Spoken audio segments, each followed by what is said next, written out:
Burundi. Executive Summary. The Republic of Burundi is a constitutional, multi-party republic with an elected government.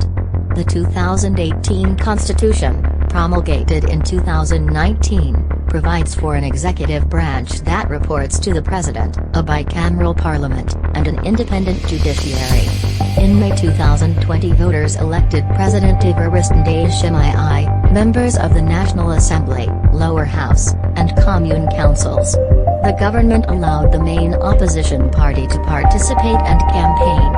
The elections resulted in a peaceful transfer of power but were deeply flawed, with widespread reports of human rights abuses perpetrated primarily against members of the main opposition party. Numerous irregularities undermined the credibility of the process, in which international observers did not participate. The National Police of Burundi, which is under the authority of the Ministry of Interior, Community Development, and Public Security, is responsible for law enforcement and maintaining order. The armed forces are under the authority of the Ministry of Defense. The National Intelligence Service, which reports directly to the President, has arrest and detention authority. Civilian authorities at times did not maintain effective control over the security forces. There were credible reports that members of the security forces committed numerous abuses.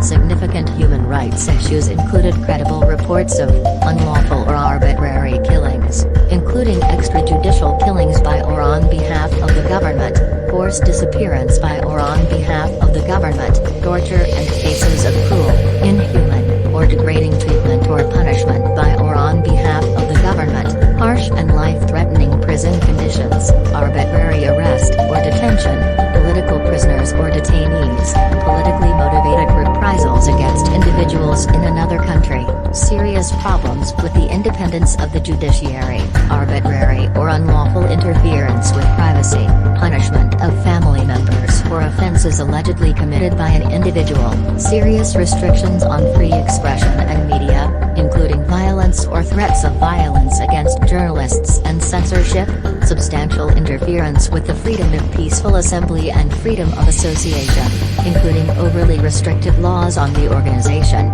funding, or operation of non-governmental organizations and civil society organizations, serious and unreasonable restrictions on political participation, serious government corruption, serious government restrictions on or harassment of domestic and international human rights organizations, lack of investigation of and accountability for gender-based violence, including but not limited to domestic and intimate partner violence, sexual violence, child, early and forced marriage and other harmful practices, trafficking in persons, crimes involving violence targeting members of national ethnic minority groups or indigenous peoples, crimes involving violence or threats of violence targeting lesbian, gay, bisexual, transgender, queer, or intersex persons, and the existence or use of laws criminalizing consensual same-sex sexual conduct between adults. The government took steps to identify, investigate, prosecute, and punish officials and members of the ruling party who committed human rights abuses or were involved in corruption.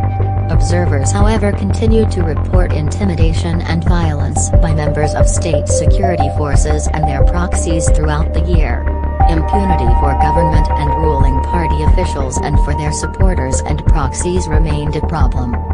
The Imbonerakure, the youth wing of the ruling party, has no official arrest authority, but some members were involved in or responsible for numerous human rights abuses. They routinely assumed the role of state security agents and detained and turned over individuals to the official security services, in some cases after committing human rights abuses.